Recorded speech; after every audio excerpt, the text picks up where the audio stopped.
Hello, this is Professor Jack. This is week 8, lecture 8, chapter 16, and social movements and social change is the second part of the lecture. This is the very last lecture, chapter 16, and I guess we are all winners for heading to the end of the race, right? This is the very last chapter. Aren't you happy? Well, I am happy, right? Thank you very much for being here one last 8th time, okay, in a row. Thank you very much. And so let's go ahead and start. I have a couple of definitions for you tonight or today, depending on the shift of the 24-hour day. Collective behavior, voluntary, often spontaneous activity that is engaged in by a large number of people and typically violates dominant group norms and values. A social movement is an organized group that acts consciously to promote or resist change through collective action, and social change is defined as the alteration, modification, or transformation of public policy, culture, or social institutions over time. So we're gonna go ahead and more or less be, getting in and out of those three major concepts of chapter 16. Okay, and so again, this is gonna be your very last lecture. You could always go back to your readings on any or on all of your chapters and try to go ahead and engage into what I present on my video lectures and PowerPoint presentations and what's on your textbook, okay? Thank you again. So let's see. I have a quiz, and of course the quiz, same thing. You know how I work with quizzes. I give you the questions, and then I give you the answers on the following slide, and you don't have to worry about providing me the answers or emailing me the answers or questions. Just remember that these may come on the final as in the form of a question or whatever, right? So have them ready and understand them. Now, collective behavior. What is collective behavior? To further distinguish, okay, first of all, let's go ahead and discuss collectivities. A collectivity is a relatively large number of people who mutually transcend, bypass, or subvert established institutional patterns and structures. And we have two types or two forms of collectivities. Collective behavior may be divided in two types, in other words, crowds and masses.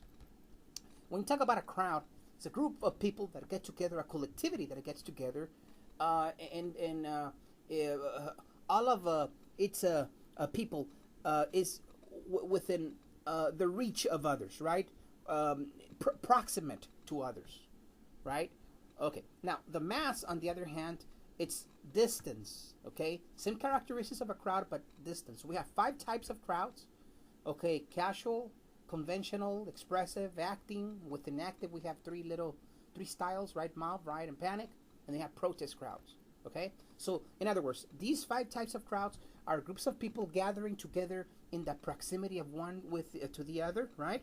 When and if it expands more than just relatively proximity, then it becomes a mass. Then it takes over, right? It expands. Okay, so let's look at that. Okay, we have a mass. Okay, is a collectivity that takes place when people who often are geographically separated from one another, if you see that, respond to the same event in much the same way. Long distance. Okay, L.A. and Riverside. Okay. San Francisco and New York, okay? What other examples can I give you? Austin, Texas, and Dallas, Texas, okay? And not just only in terms of cities, but also, on campus, we could be having a collectivity, a crowd, and on a sister campus, you could be having another collectivity over there, another a crowd. You add the crowd at the other campus, and at your campus, you have a mass. So easy, okay? And on masses, we have several types of masses, actually. So we have 6 types of masses. These are known as rumors, gossip, as mass hysteria, as fads, fashions, public opinion, also because of the media, and because it's the public, right? So it's not necessarily on one particular setting, but it expands to many regions, right? But everyone with one same note, right? On the same tone, right?